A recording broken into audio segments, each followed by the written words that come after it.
Assalamualaikum warahmatullahi wabarakatuh.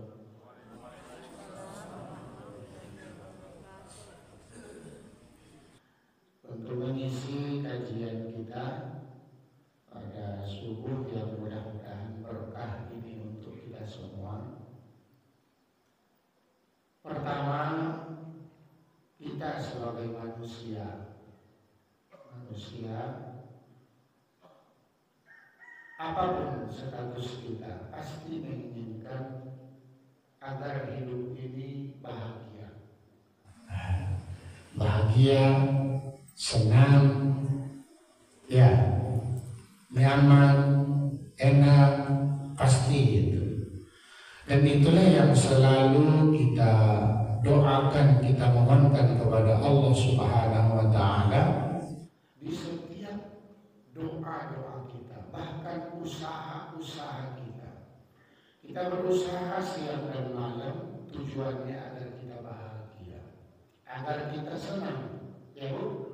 Iya dong. Maka kita pun seorang hamba tidak luput dari selalu memohon kepada Allah Subhanahu wa Ta'ala doa yang tersirat dan tersurat di dalam Al-Quran, dan itu sangat populer doanya. Kita tahu itu doanya adalah Rabbana atina fid dunya hasanah wa fil akhirati hasanah wa qina adzabannar.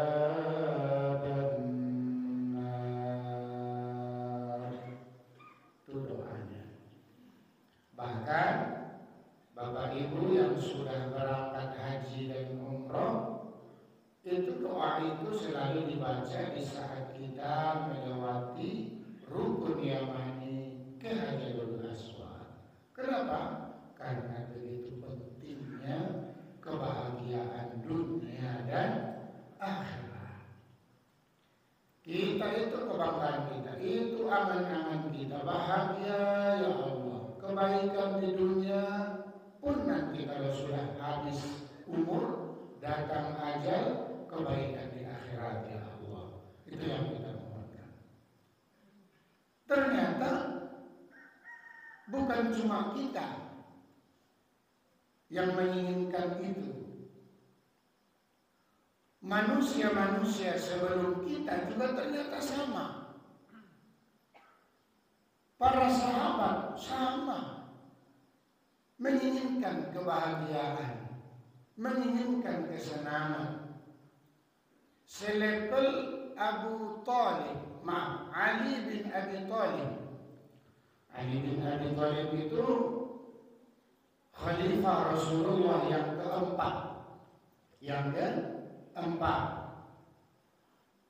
Juga menginginkan hidup ini bahagia, senang. Ali bin Abi Thalib itu siapa Bu? Menantu Rasulullah Sallallahu Alaihi Wasallam.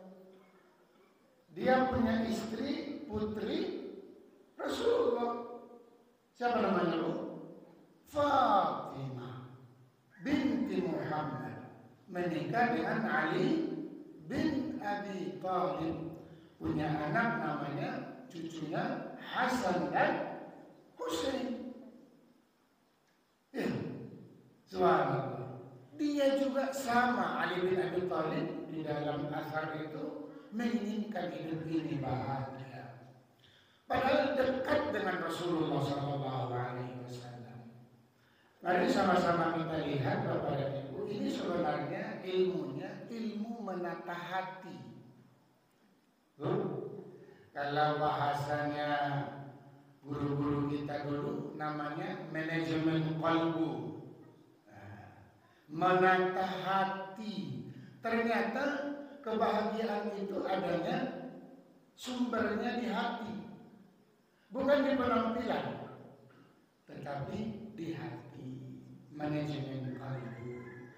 Ala bi dzikrillahi mutmainnul qulub. Ketahuilah bahwa yang dapat membuat hati itu tentram dan bahagia, bahagia yang hakiki. Ustaz, saya bahagianya itu kalau kumpul sama teman, cerita-cerita dengan segelas kopi, teriak-teriak atau bernyanyi segala macam, itu kebahagiaan sesaat. Ya, tapi kebahagiaan yang hakiki adalah zikrullah, zikir, mengingat Allah Subhanahu wa ta'ala. Salah satu tujuan mengingat Allah adalah agar menata hati. Nah, Ali bin Abi Thalib ada 6 cara bagi beliau untuk menata hatinya agar hidup ini terasa indah dan bahagia.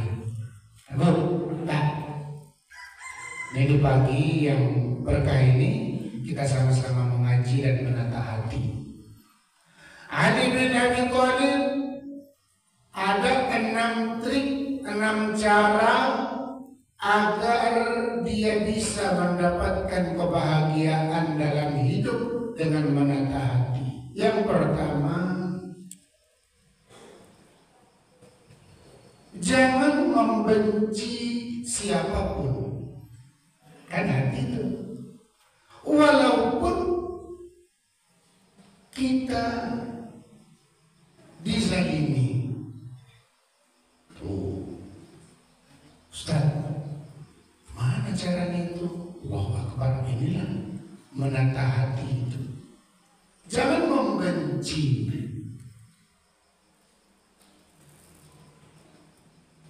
Biarpun kita dizalimi,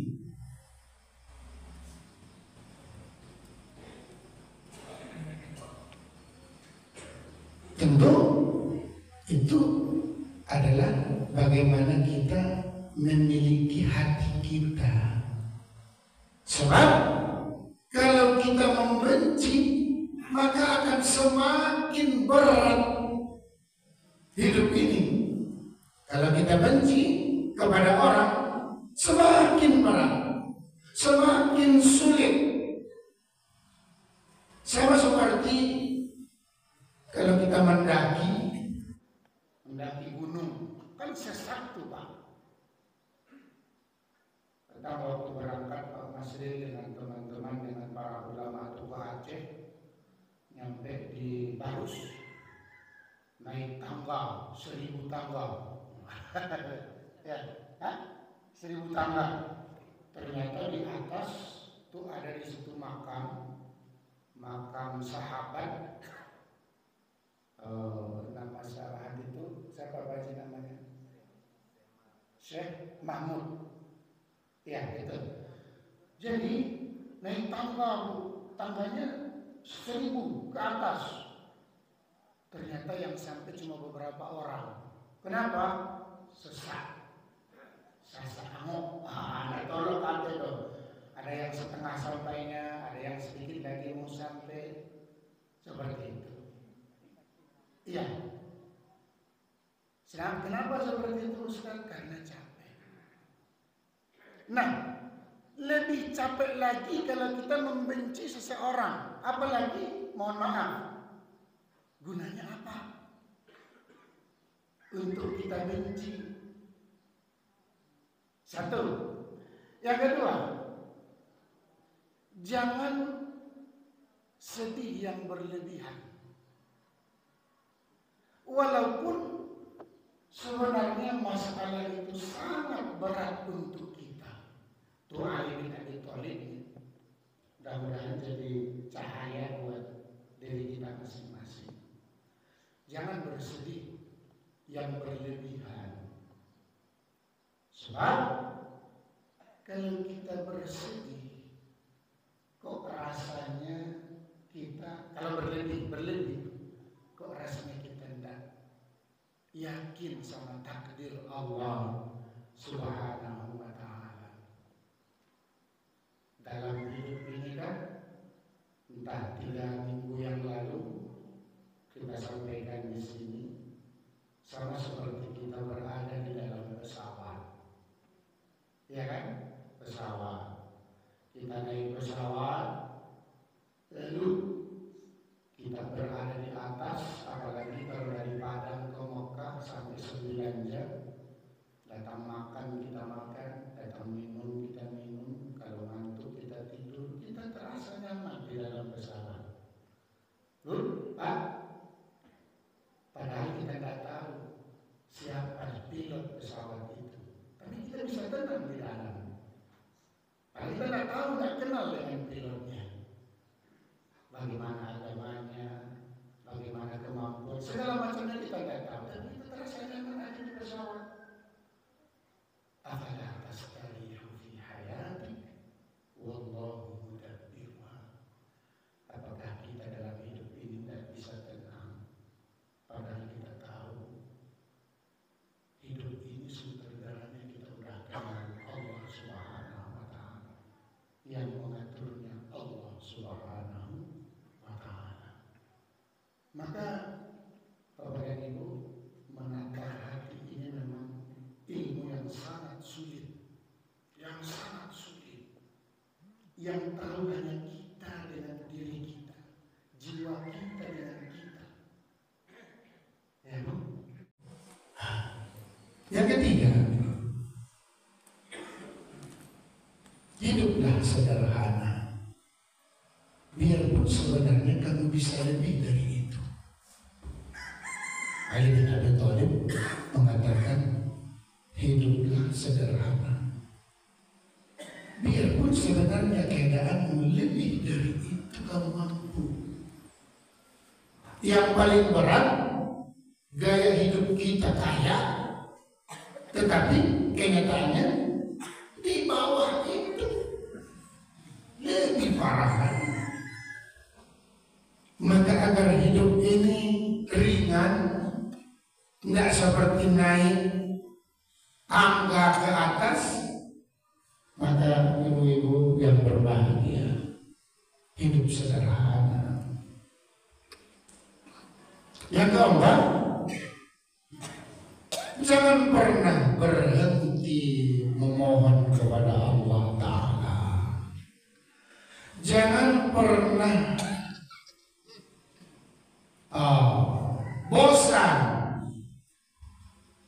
berdoa kepada Allah Subhanahu wa Ta'ala agar pertolongan Allah itu ada dengan kita. Ustaz, saya sudah berdoa, tetapi terkadang doa yang kita panjatkan pun kita tak ngerti. Ada Ustaz, ada. Amin, amin. Ditanya apa yang diminta tadi, Bu? Tidak tahu. Bagaimana coba kita memohon tapi tidak tahu kita apa yang kita minta? Itu satu. Kapan itu Ustaz? Kalau berdoa yang tidak mengerti bahasa Arab, memang tidak boleh Ustaz? Boleh. Tapi kan balik lagi kalau kita tahu apa yang kita minta kepada Allah Subhanahu wa Ta'ala. Yang kedua, kita kadang-kadang meminta itu tidak mau bersengaja. Padahal cara Allah Ta'ala menitipkan sesuatu kepada kita, tujuannya agar Allah Ta'ala, agar kita mau memohon kepada Allah Ta'ala, agar mau kita menadahkan tangan kepada Allah Ta'ala. Ya ayyuhalladzina amanu ista'inu bis-sabri was-salah. Wahai orang-orang yang beriman, mohon pertolonganlah kepada Allah Ta'ala dengan cara sabar dan sholat. Doa bermohon kepada Allah. Kita sholat sengaja, terserah mau di tengah malam boleh, sepertiga malam terakhir boleh, di pagi hari boleh. Ya kan, sengaja kita ambil air wudhu, sholat 2 rakaat, Sholat apa Ustaz? Kalau tepat waktunya maka sesuai waktunya. Kalau waktunya mungkin bukan di waktu duha, sholat apa? Ada sholat sunnah. Kemarin kajinya Ustaz Hamdi sholat sunnah mutlak. Ada tuh Ustaz, ada Rasulullah sering melakukan. Ya, Rasulullah kalau mau berangkat kemana-mana sholat sunnah dulu. Sholat apa Ustaz namanya itu? Sholat sunnah mutlak. Karena cara yang paling pas mendekatkan diri kepada Allah Ta'ala adalah melalui sholat. Sholat sunnah 2 rakaat, Allahu Akbar. Setelah kita sholat, maka angkat tangan. Mengadunya kepada Allah, bagaimana Ustaz? Udah mohon kepada Allah pakai bahasa kita. Ya Allah, ya Tuhanku, hanya Engkau yang maha tahu keadaanku saat ini. Kan gitu? Mohonnya kepada Allah. Ya Allah, adukan kepada Allah Ta'ala. Nah pertanyaannya, mohon maaf Bapak dan Ibu, pernah tidak kita sengaja melakukan itu, lalu sengaja mengangkatkan kedua tangan, mengadukan kepada Allah Subhanahu wa Ta'ala. Ternyata berdoa itu membuat kita bahagia. Ternyata berdoa itu membuat kita bahagia. Ini Ali bin Abi Thalib. Selanjutnya Bapak dan Ibu, tersenyumlah. Walaupun hatimu, ini katanya nih, hatimu sedang menangis. Oh, mana tuh Ustaz?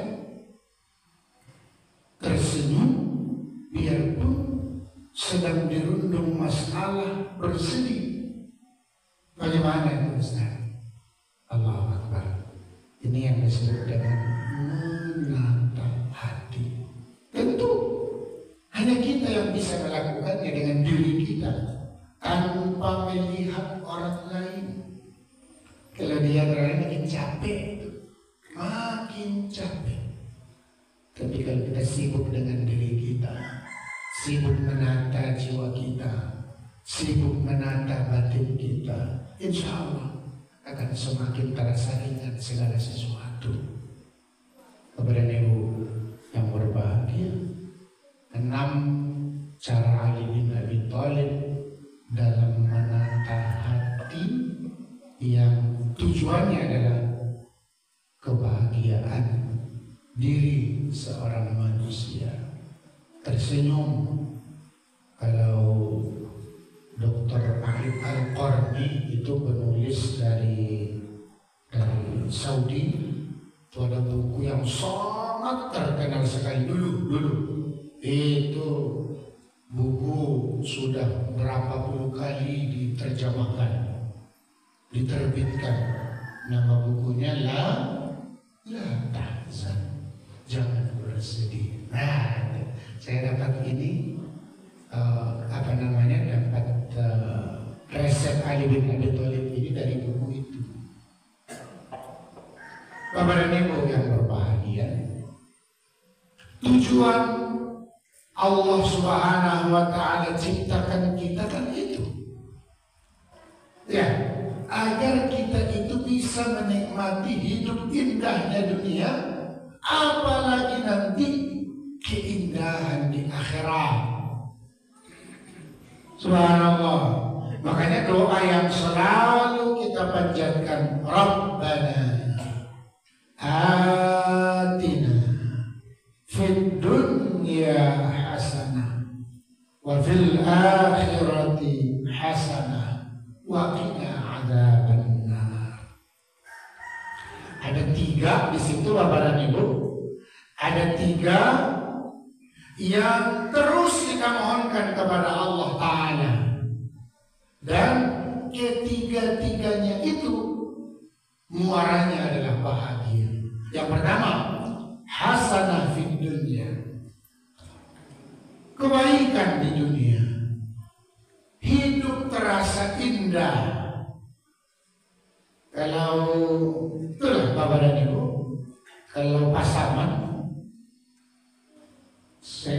ingat saya, harapan hidupnya itu umurnya itu 70-an, 70 harapan hidup. Itu kan kalau nggak salah sih Pak Bupati, 70-an, masih tadi bawah 70 atau 70. Begitu artinya orang semakin happy. Tapi kalau di negara-negara yang nggak begitu banyak sok taunya, yang tenang, alamnya, suasananya, udah sampai 80 sampai 90 tahun harapan hidupnya. Hasanah fid dunia, kebaikan di dunia. Ya, bagaimana kalau ukurnya itu Ustaz? Orang-orang tua itu happy semua, ya, happy ke masjid. Kayak kita tadi 3 saf, ibu-ibu sampai berapa saf nggak tahu. Menikmati hidup, kan gitu. Hasanah fid dunia. Subhanallah. Lagi Pak Bupati disampaikan juga di sini, termasuk tidak masalah bahwa setiap malam Jumat Pak, ini semakin bertambah-tambah. Kami adakan di sini membaca surat Al-Kahfi. Wah, itu bertambah-tambah. Saya tanya di mana Bu? Dari samping sana, dari kampung sana datang membaca surat Al-Kahfi bersama-sama. Tentu diimami sama ustaz kita. Itu subhanallah, membuat hati teduh, tenang. Ada yang sebagian bertanya, Ustaz, apa pernah dilakukan oleh Rasulullah Sallallahu Alaihi Wasallam? Nih, saya sampaikan kepada kita, biar tidak ragu kita. Hadis yang sering dibacakan sama ustaz-ustaz kita di sini. Majtama'a qaumun fi baitin min buyutillah yatluna kitab Allah. Itu tidaklah satu kaum, tidaklah satu komunitas, satu kelompok, mereka berkumpul di salah satu rumah Allah Ta'ala. Ya kan? Apa yang mereka lakukan? Yatluna kitab Allah. Mereka membaca Al-Quran, ayat-ayat Allah Ta'ala. Apa yang mereka dapatkan? Subhanallah, malaikat turut mendoakan, ketentraman hati didapatkan. Ada gitu Bu, itu hadis Rasulullah. Pertanyaannya, kenapa surat Al-Kahfi? Ada hadisnya.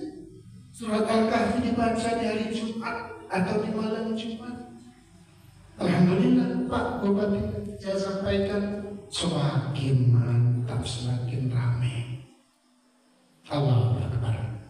Ini salah satu cara kita untuk mendapatkan hasanah fid dunya.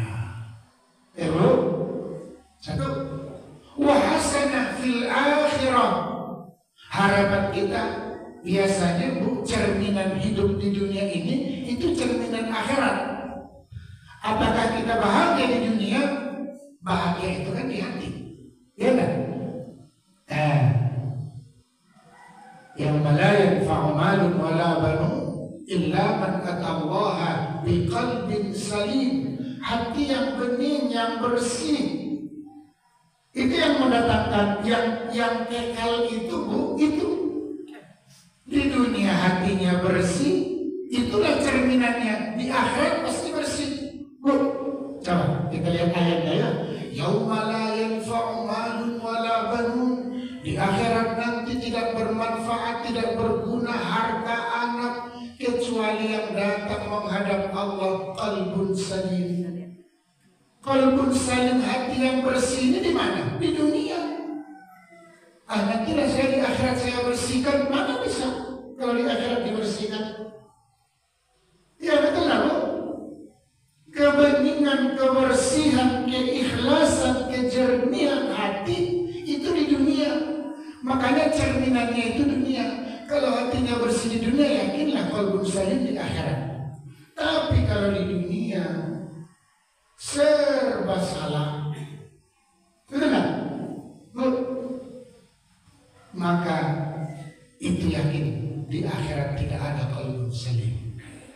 Dua. Yang ketiga, untuk menggapai kebahagiaan dunia dan akhirat, resepnya adalah yakin kepada kepanasan api neraka. Selalu teriming-iming di depannya neraka, maka insya Allah dia akan selamat. Bapak dan Ibu yang berbahagia, itu kaji siraman qalbu kita pagi yang insya Allah berkah ini. Mudah-mudahan apa yang disampaikan bagi yang menyampaikan mendapatkan manfaat, bagi yang mendengarkan juga insya Allah sama-sama mendapat manfaat. Amin ya Rabbal Alamin. Yang terakhir, sembari kita menunggu dibagikan sarapan, di sini Pak Bupati, tidak salah saya bacakan kepada kita untuk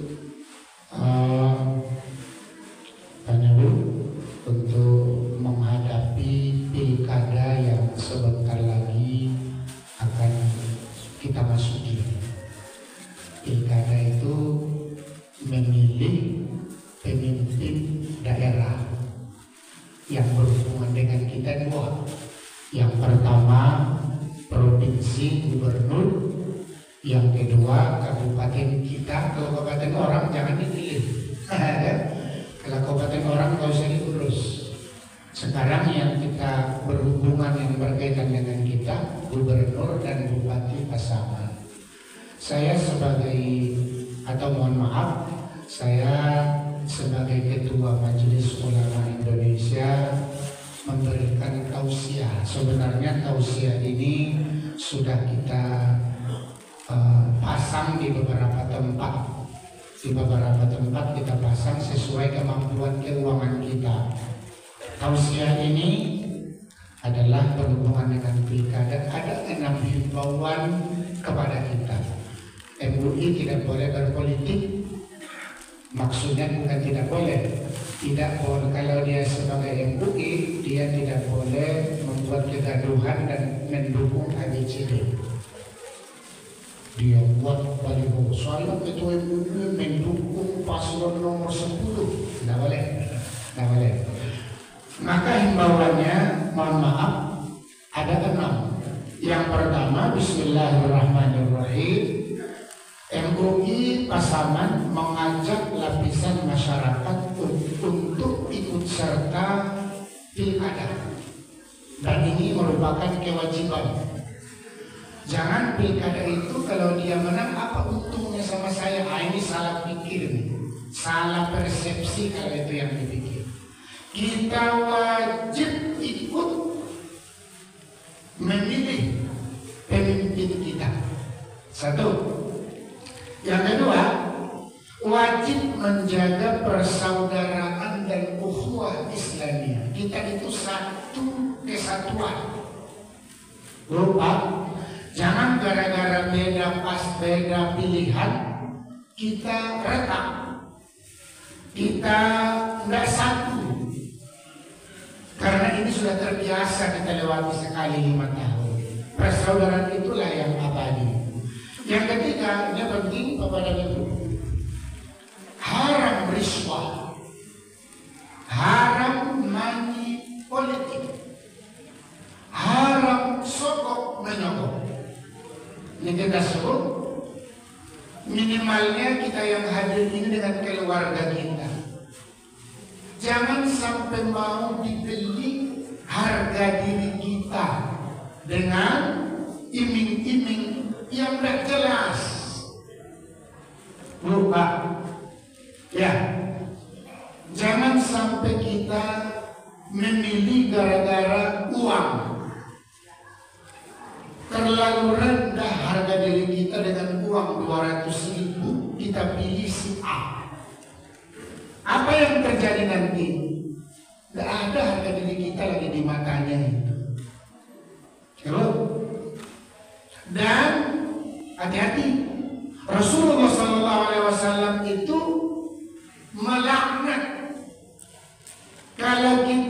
terima atau kita disogok atau menyogok itu mendatangkan laknat Allah Ta'ala kepada diri kita dan kepada yang memberi sogok itu. Ini saya sampaikan keras-keras. Kenapa? Saya takut kita nanti dilaknat sama Allah Ta'ala. Tidak ada kemajuan kita sama sekali. Sebenarnya yang 6 ini kalau di Musikapi disampaikan udah biasa sama mereka ini. Karena warga muslim itu orang pintar semua. Ya, orang berpendidikan semuanya. Tapi paling tidak mengingatkan. Yang keempat, haram menyebarkan hoax, ujaran kebencian. Jangan gara-gara kita senang dengan paslon ini, lalu paslon yang sana itu semuanya hancur, tidak ada baiknya. Pokoknya ini malaikat itu iblis. Aduh, ya Allah. Jangan sebegitunya.